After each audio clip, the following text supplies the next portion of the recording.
พี่น้องช่วงนี้ผู้ใดไปด่าผู้ใหญ่บ้านฟินเล่นผู้ใดไปด่าแพ้วพาวผู้ใดไปด่าสั้นพงสะท้อนวงสะท้อนมีอาการหนาว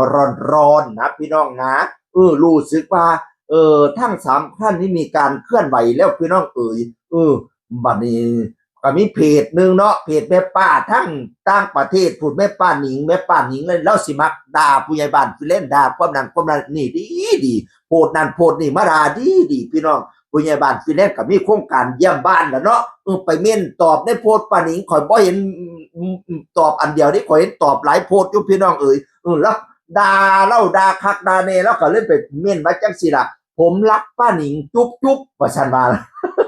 เขาด่าเล่าผ่านว่าผมรักป้าหนิงจุ๊บป้าหนิงก็เลยบอกว่าเปลี่ยนไปรักสามัคคีกับเมียเก่าหลอนโลดเลิกกัดกีกันไปมาสาวเพื่อลูก กูละเมินกับสูกัดกับแม่ของลูกไม่เลิกปัสนาแล้วก็มาเมนอีกขอบคุณป้าหนิงรักนะป้าขอให้ป้าให้โอกาสน้องบิ๊กคนน่ารักสักครั้งจุ๊บปัสนานะไปเยี่ยมบ้านป้าหนิงพี่น้องบ่เมนไปเยี่ยมเจ้าเดียวได้ขอให้เมนหลายเจ้ายุพี่น้อง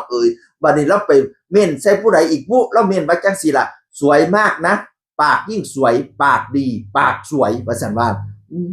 ขันเยี่ยมบ้านจังสีเป็นหนาวฮ้อนเนาะพี่น้องฉะนั้นเนี่ยเขาสิเม่นหยังแล้วเขาสิว่าอีหยังน่ะนี่รักษาตัวเจ้าของดีๆรักษาปากเจ้าของดีๆรักษามือดีๆอย่าไปเขียนตาพื้ข้าเจ้าตอบมาแล้วโอ้ยเสียวตอบเม่นซื่อๆใครตัวข้าเจ้าสิไปพาขึ้นลงขึ้นศาลมาสิยากพี่น้องทางสั้นวงสะท้อนบัดนี้เนี่ยพี่น้องถ้ามีคนเอารูปเล่าสมัยแต่งตัวเป็นลิเกว่าพี่น้องก็ไปเซลเล่าว่าเป็นทำก่อนหน้านี้มันก็มีเซลเรื่องกระเทยเรื่องตุ๊ดเรื่องเต๋วกันเนาะข้าเจ้าก็มีดราม่ากันเรื่องนี้บัดนี้พวกเจ้าก็ไปขุดรูปเก่าสั้นวงสะท้อนมาแล้วก็ไปเม่นต่างๆหน้าไปเบ้าคนต่างๆหน้าพี่น้องเราได้ยินข่าวว่ามีการถูกฟ้องข้อหาพรบทางคอมพิวเตอร์นะพี่น้องมีการเรียกหมายไปหลายคนแล้วพี่น้องนั่นละเอาลูกเขาไปเบ้าตาพื้ไปเม่นตาพื้นั่นน่ะ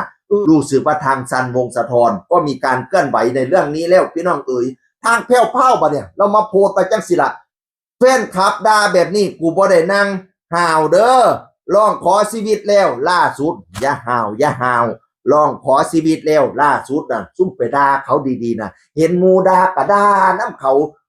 อันซุ่มอยู่ต่างประเทศด่านั่นไม่จะไปหัวซากเขาที่เขาอยู่ต่างประเทศเขาเก่งเขามีอำนาจอะไรทำไมกับบรู้ไหม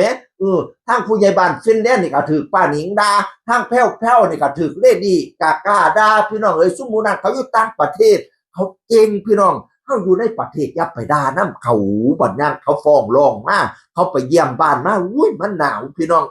ผู้ใหญ่บ้านฟินแลนด์ก็มีการเยี่ยมบ้านนะผู้ใหญ่บ้านฟินแลนด์มีการเยี่ยมบ้านแล้วเป็นหนาวฮ้อนๆนะใครถึงผู้ใหญ่บ้านฟินแลนด์เยี่ยมบ้านน่ะซันวงสะทอนกับเพลวพาวแสงทองก็มีการแบบว่ามีได้ขึ้นศาลนะเขาว่าน่ะฉะนั้นเร็